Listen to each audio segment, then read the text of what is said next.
Thank you all for coming, and special thanks to Professor Thomas Gerald Otte, our keynote speaker with whom we already have a history of cooperation in the field of the diplomatic aspects of the 1914 July crisis. Professor Otte is Professor of Diplomatic History at the University of East Anglia, where he teaches diplomatic, international, and military history.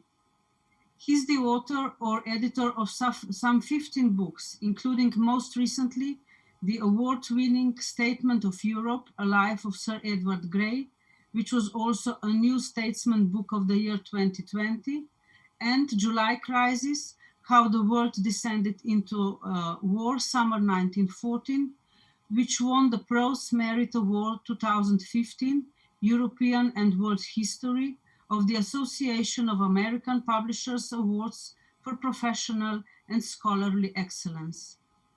He has also published numerous essays and edited collections and articles in leading journals, and his selected bibliography since 2010 is 7 pages long.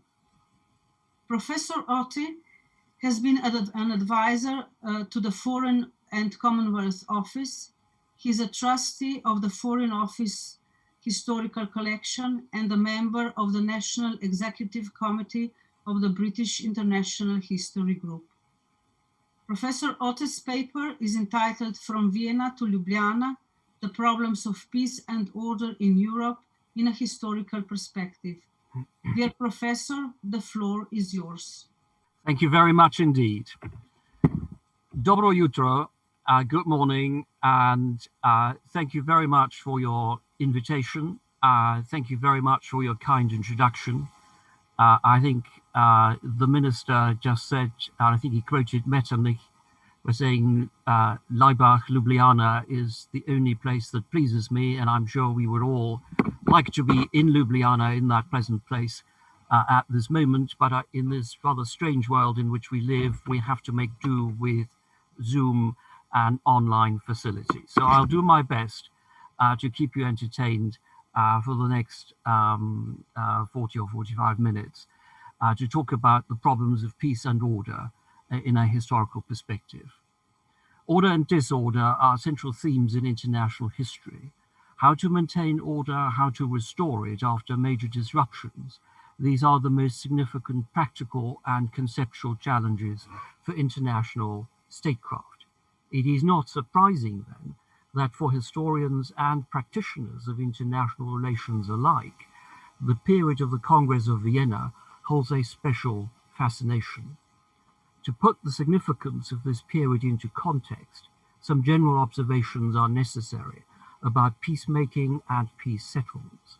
The end of war inevitably brings with it the need for readjustments. At that point, what would appear to be the pressing demands of the day invariably interact with often irresistible longer-term structural forces. When considering past peace settlements, 4 major conditions can be identified that I think are crucial to the actual arrangements made and their eventual success or failure. Most obviously, the distribution of power at the moment the fighting has ended or is drawing to a close is decisive in establishing whose interests will prevail at the conference table. Secondly, far from being permanent, most, if not indeed all, peace treaties turned out to be transitional arrangements. The degree to which the peacemakers understood the essential impermanence of all settlements and the degree to which they had grasped the realities of the international situation under which they had to operate was the fundamental reason for the success or failure of their efforts. Assumptions of permanence have always tended to lead to rigidity, inconsistencies to early openings for revision. Equally important, and this is the third condition, are the contemporary views about the causes of the war just ended, for they conditioned the prescribed solution for conflict in general. If the diagnosis was not right, then the remedies were rarely right either. Finally, and perhaps least significantly, there is the role of diplomacy. Were the options available to diplomats adequate for for the demands of the hour? Were diplomats able to fashion new methods of settling international disputes? Crucial for an understanding of the 1815 settlement is the fact that the location of power was situated with states. Only they were allowed to use diplomatic means in pursuit of their interests. This was not necessarily the case until the second half of the 17th century, and it ceased to be the case by the end of the 20th century. In the 18th century, the fall of once powerful empires and the rise of new states gave way to a rough and ready equilibrium in which no single state could aspire to, let alone maintain a hegemony. Already Louis XIV, when contemplating the seemingly permanent Bourbon-Habsburg antagonism, noted that, and I quote, "On ne peut élever l'une sans abaisser l'autre." One cannot lift up the one without lowering the other. So there was an assumption of a balance already in operation, and accepting the corresponding shifts in the respective positions of the emperor and the French king implied the existence of a more or less functioning balance of power. By the middle of the 18th century, a system of preponderating powers had taken shape, resting on the doctrine of a European equilibrium in circulation since the War of the Spanish Succession, and more deeply ingrained by the peace congresses and conferences since Utrecht in 1740. At the end of the 18th century, it had become accepted, and I quote, that alliances and the balance of power were best calculated to preserve the peace of Europe, and that a general system of tranquility and pacification could only be founded in a judicious balance of interests and of powers. Now, this is from an early memorandum by Lord Castlereagh, who would, of course, play a significant role at the time of Vienna and at the time of the 1821 conference. Now, this sort of thinking was raised to a new level of sophistication at the Congress of Vienna. But the French Revolution had disrupted the process towards equilibrism. Napoleon Bonaparte had sought to reverse the developments in train since the middle of the 17th century by returning to a single overarching empire that consciously emulated the Romans and Charlemagne. In this instance, incidentally, modernity mingled with retrograde aspects in the emperor's politics. This is the context for understanding the fate of Napoleon's imperium. His regime depended for its viability on continued military success, and hence the Napoleonic myth of invincibility. It was therefore impossible for him, as the end drew in sight, to make or accept proposals for a peace settlement. His regime would not have survived. There was the additional problem of political legitimacy. In making himself emperor, amidst all that anachronistic pomp in December of 1804, he was now one ruler amongst many.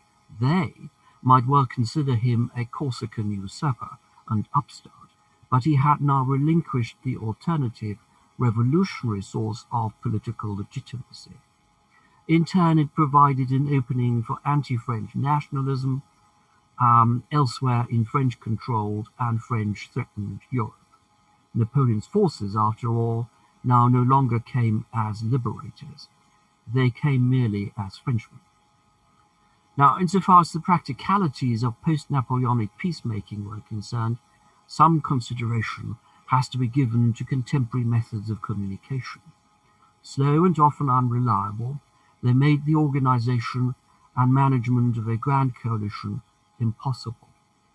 A qualitative change came with Lord Castlereagh's innovation of placing the supervision of the alliance in the hands of representatives who travelled with or near the military campaign and who had full powers to act on their own without having to refer back to their governments hundreds of miles from the theatre of war.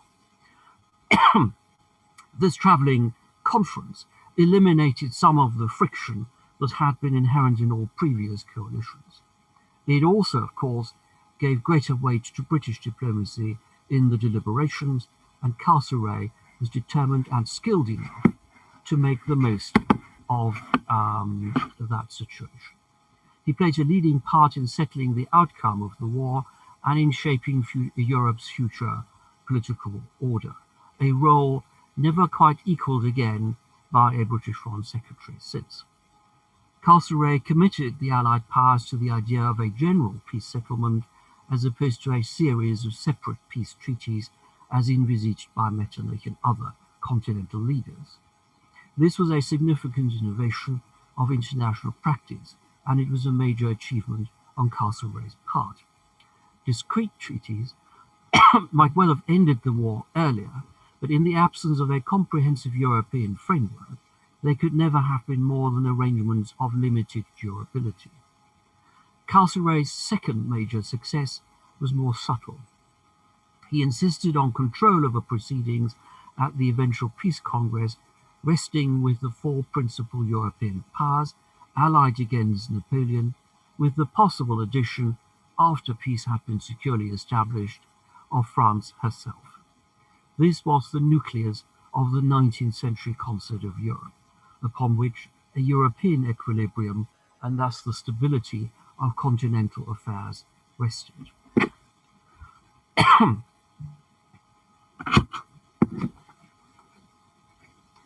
The settlement that followed in 1814-15, restoring the Bourbon dynasty and defining France's borders, was remarkable for the relative, I say relative because Prussia was the exception here, the relative absence of revenge. The interval of les 100 jours did not change this to any significant degree. Indeed, the separation between dealing with the vanquished enemy and making a general settlement was crucial to the efforts of the peacemakers in 1814-15. The latter was aimed at restoring the status quo, but only up to a certain point. The clock could not be turned back to some time before 1789. Some redrawing of the map of Europe was necessary, and so were new methods of protecting the system of great power politics against future disturbances. The absence of vengefulness reflected the fact that the victorious Allies were far less concerned about French power than about the ideas unleashed by the French Revolution. This circumstance furnishes the unique context to the proceedings at Vienna. It was the first, perhaps the only, peace conference at which the negotiating parties feared something other than the future ambitions of the defeated enemy. What they feared was nationalism, the child of the revolution and the wars that followed it. Nations without a state were seen as an anachronistic anomaly, and this matter was to become one of the defining aspects of the long 19th century. The architects of the Vienna settlement refused to acknowledge the force of nationalism when reordering Europe. Therein lay the seeds of future change, as was to become obvious by 1830-31 or 1848 at the very latest. The attitude of the principal statesmen at Vienna was not entirely consistent on this point. Castlereagh and Metternich were men of the Enlightenment, and the romantic infatuation with nationality left them cold. Yet neither of them ignored the force of nationalism altogether. Castlereagh, for instance, hoped to find means of controlling it so that change could be managed by the great powers. The internal arrangements in France and the German states reflected such thinking, but this also applied to the external relations between the powers. With the slave trade regulations and the formalization of the European concert, the nuclei of an international system had been created that would restrict the exercise of unfettered sovereignty in pursuit of narrow particular interests. The most durable achievement of the Congress of Vienna, however, was the creation of the concert system. This was the result of the experience of 1814, when the Grand Alliance operated as a sort of travelling conference that stayed near the theatre of war in the expectation that the French emperor would have to negotiate, and no one wanted to be absent when that moment finally came. The same grouping reassembled at Paris and Vienna, and then took control of proceedings. In retrospect, it must appear as the natural extension of recent practices into the future. At the time, it was nevertheless a striking addition to the diplomatic methods available. Over time, the notion of holding conferences as the obligatory first stage of international crisis management became entrenched and furnished the foundation of international politics until the outbreak of the First World War. It failed in 1914, of course, but re-emerged in the shape of the League of Nations, and later the United Nations, and later still a whole plethora of bodies of international cooperation that have come into existence since the late 20th century. And it is this development that gives the Congress of Vienna its particular aura of success. Excuse me. The post-Napoleonic settlement was no mere restoration of 18th century precepts in a tighter and more cooperative format. Rather, it was an attempt to establish a durable European security order on a more secure footing, with clearly defined norms and effective mechanisms of conflict resolution and arbitration. Preservation of peace and prevention of revolution went hand in hand. Of course, Napoleon's prior cartographical cleansing of Central Europe had helped to consolidate the hitherto often weak polities of the German lands, thereby enabling them, singly and collectively, to play a regular role in post-war international politics, not least in furnishing the new settlement with those vital buffer zones that were so crucial to keeping the great powers physically apart. Similarly, whatever their military or moral exhaustion after the war, all the powers, including France, could consider themselves at least temporarily saturated and their most pressing security needs satisfied. Dissatisfaction with some of the details of the settlement notwithstanding, the Allied powers broadly agreed with Castlereagh that it was, and I quote, "not our business to collect trophies from France, but to try to bring the world back to peaceful habits." Even during the final phase of the war, the Allies did not prioritize military victory over maintaining unity, despite their conflicting views on details of the final settlement. And of course, this was most notably and famously the case in the vexed Polish-Saxon dispute. But in prioritizing unity, therein lay the innovative, indeed revolutionary aspect of Article 6 of the Treaty of Chaumont of March 1814, which pledged the members of the anti-French coalition to carry their habits of consultation and cooperation forward into peacetime. In this way, they arrived at a broad consensus on the outlines and principal contents of any peace treaty, as well as at a clear appreciation of the means of achieving and preserving it.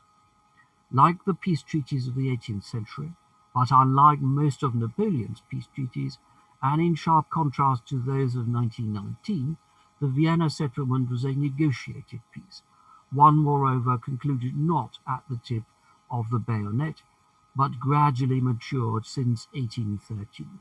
And this was very important in that it helped to peel off some of the smaller powers from their alliances with Napoleon, and it also helped to keep Austria on side by basing all these negotiations on the earlier peace treaties of Kalisz and Teplitz. It was only a small step then from a negotiated peace in 1814-15 to formalizing a European pentarchy in 1818. No less important was the affirmation of the principle of legitimacy at Vienna. On this matter, too, deliberate policy choices were made. Far from simply restoring pre-modern concepts of the divine right of monarchical rulers, the Congress changed the notion of legitimacy in a subtle but profound manner. It acknowledged the legitimate possession of a throne as a proprietary right, conferred on its owner by international recognition as a member of the international state system. The shunting of various German princelings onto the thrones of Greece and Belgium in the 1830s, or Bulgaria and Albania at the close of the long 19th century, always backed by international recognition and invariably reflecting regional and wider European concerns, illustrated this point. The innovation was anti-revolutionary, of course, and also anti-Bonapartist in 1814-15. But it implied the rule of law and so tied together international politics and the domestic arrangements of individual states in the interest of preserving the external and internal status quo. The connection between these two considerations provided one of the stress points in the 1815 settlement. The principal challenge for the powers after 1815 was to keep the balance of power intact. It required a combination of diplomatic suasion and implicit threats of force. This was no simple task. A European equilibrium was not an absolute state of being, but rather an ideal condition towards which foreign policy had to strive and to do so unceasingly. There were pitfalls, however. The emergence of the Holy Alliance with the three Eastern autocratic monarchies at its core was one of them. Another were the logistical difficulties involved in organizing great power supervision of international politics. The Vienna system may be said to have prefigured 20th century international organizations, but under the conditions of the early 19th century, no international institutional infrastructure was available to support the concert mechanism. In practice, then, the Concert of Europe was an improvisation on a theme originally offered by Castlereagh. In the British case, incidentally, the government's attitude towards Europe was conditioned by the need for fiscal retrenchment at home after 1815, which made a moderate policy abroad inadvisable. There was, in general, a growing scepticism about closer involvement in European matters and a reluctance, more especially, to intervene in the affairs of smaller countries at the behest of continental rulers. The concert of the powers solved the immediate post-war problems well enough, but this was more easily accomplished because of the legacy of the war. Ironically, in the years immediately after 1815, a degree of internal instability made French policy rather less dangerous for the other powers. No other regime had as much to fear from war and revolution than the restored Bourbons in France. No doubt, the French premier, the Duc de Richelieu, hoped to weaken the peace settlement, drive a wedge between the Allies, and end foreign occupation and the international isolation of France. But he sought to achieve these by fulfillment, rather like Walter Rathenau and Gustav Stresemann in the Weimar Republic under similar circumstances in the 1920s. A sense that any resurfacing French danger could be managed by the Allies led to the process that culminated at the first major post-war Congress at Aix-la-Chapelle or Aachen in September 1818. France was admitted to the Great Power Club, but the Allies also renewed their existing compact as a precaution. Austrian and British policy moved along the same groove at Aix-la-Chapelle. Wellington, Britain's chief delegate, equipped with all the prestige of the victor of Waterloo, worked to rein in the Allies. Only the Prussians once more proved difficult.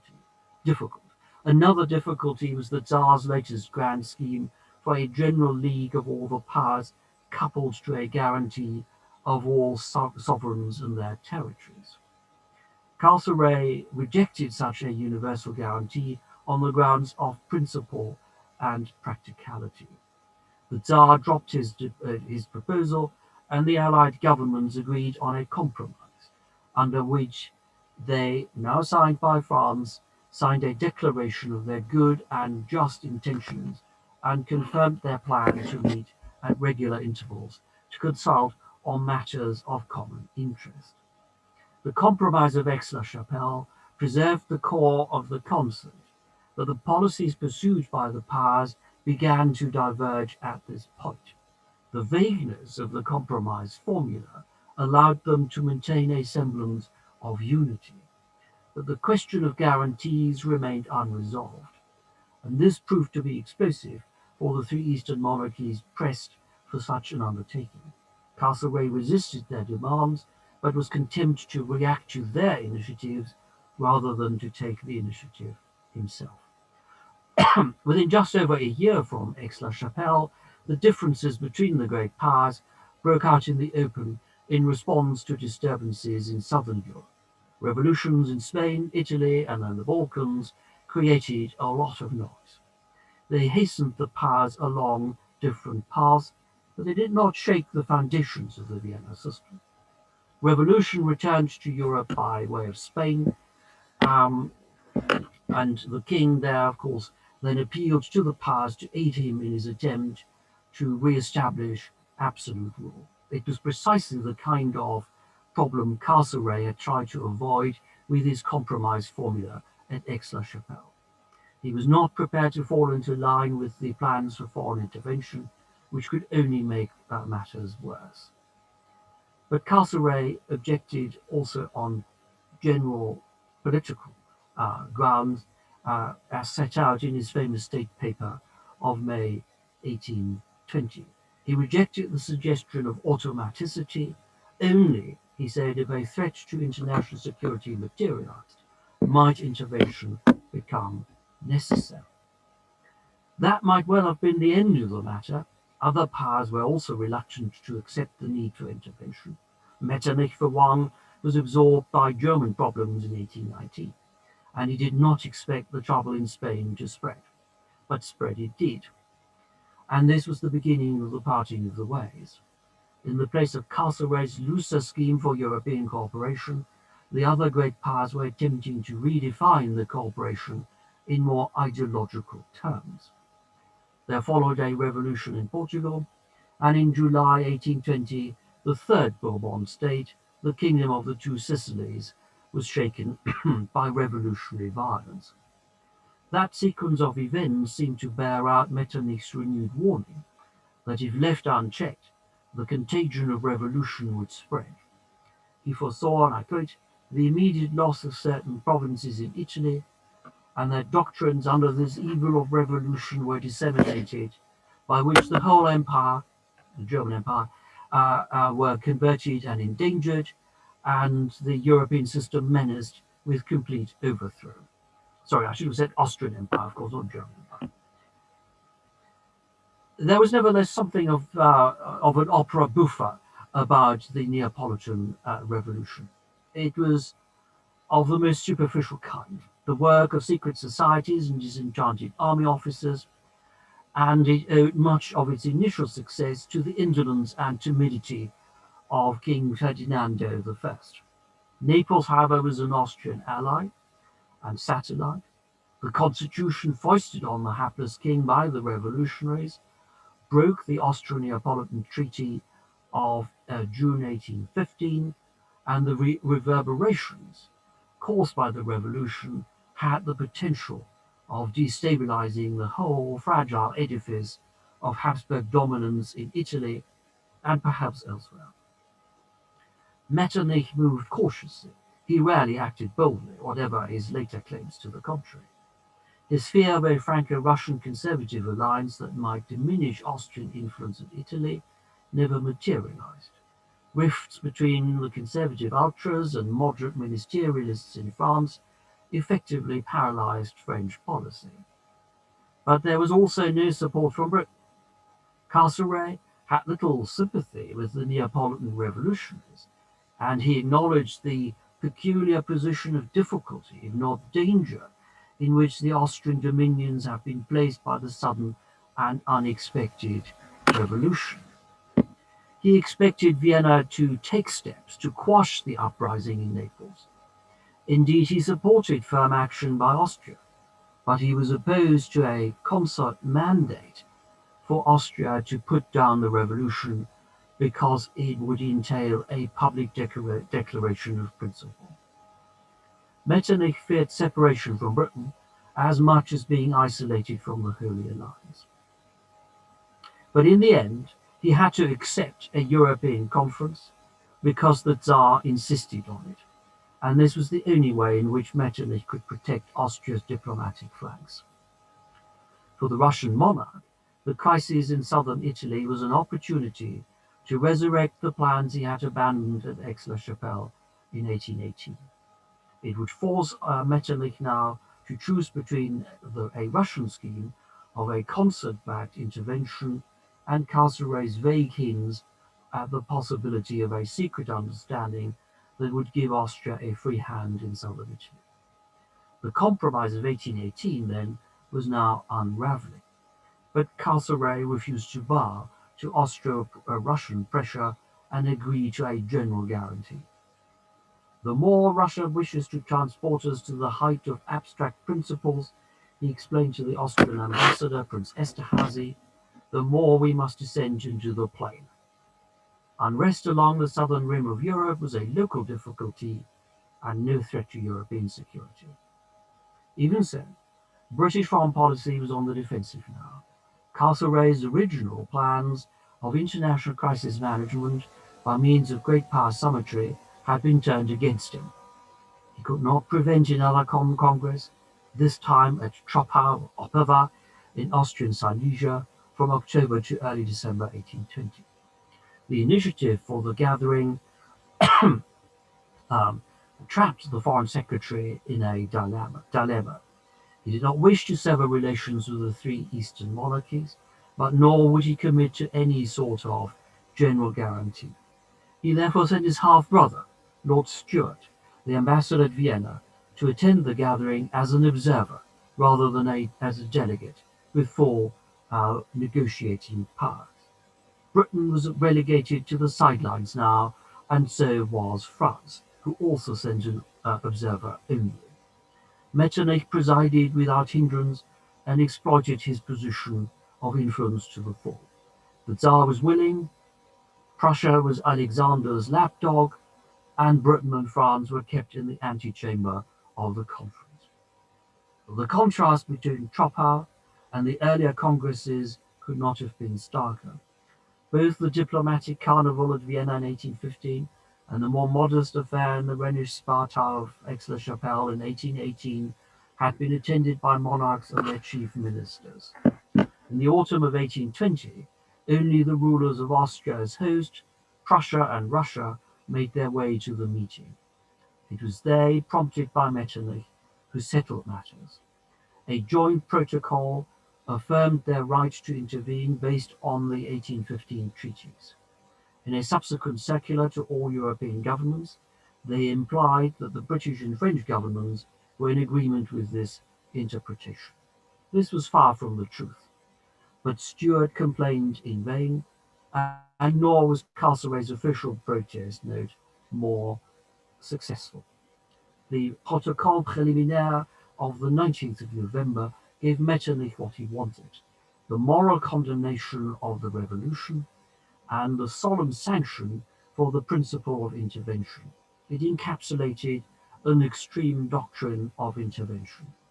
But neither a second protest note, more vigorously phrased still, nor the refusal of the British and French observers to sign the protocol made any impact. The substance of the disagreement was as much ideological in nature as it was practical. The Troppau doctrine, Castlereagh warned, would inevitably lead to a much more frequent and extensive interference in the internal transactions of state. But certainly, its immediate practical consequences were limited.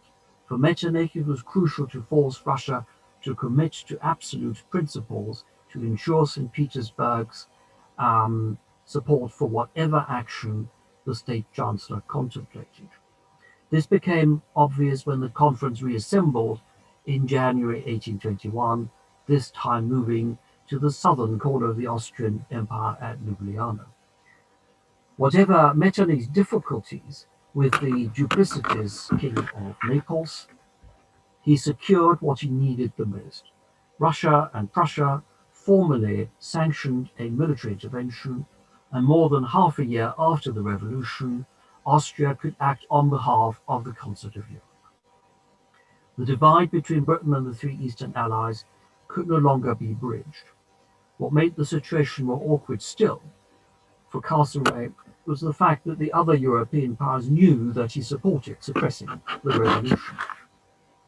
But they now suspected him of playing to the gallery at home. In Ambassador Esterhazy's trenchant view, the Foreign Secretary was, and I quote, like a great music lover who is at church. He wishes to applaud, but dare not. There was some truth in this observation, but it was also a partial misreading of Castlereagh's position. The anti-revolutionary tune that came streaming down from the organ loft at Troppau in Ljubljana might have won his applause, but the accompanying interventionist chords did not. The end of the Neapolitan Revolution befitted its opera buffa character. It simply folded. Troppau and Ljubljana gave Metternich the moral legitimacy he needed for his planned action against the Neapolitan revolutionaries. Fortuitous circumstances and his diplomatic maneuvers enabled the Chancellor to preserve the unity of the three Eastern monarchies and to fill the rather vague idea of a holy alliance with the political content of his choice. The intervention ended the immediate threat to Austrian hegemony in Italy, but the intervention left its endemic problems unresolved, and if anything, left Austria's position in a more exposed position. Troppau, Opava, and Laibach-Ljubljana also deepened the rift between the three autocratic monarchies and Britain, and to a lesser degree with France. In that sense, the congresses of 1820-21 paved the way for the quadruple alliance of 1832. It is nevertheless one of the ironies of international history, and perhaps one of its lessons, that the failure of the Congress system in 1820-21 did not mark an end of international cooperation. Rather, it marked a new beginning as the great powers reverted back to the concert idea as originally conceived by Castlereagh.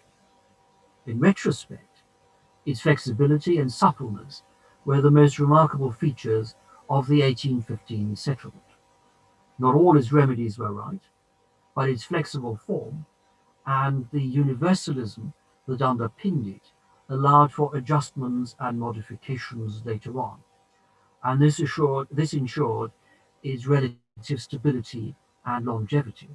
In 1818, Friedrich Genz regarded it as the glory of the century and the salvation of the world. And yet the divisions, and I think he was quite right to say that, but yet the divisions that began to open up in 1820-21 raise a deeper question: whether all international orders are destined to decay.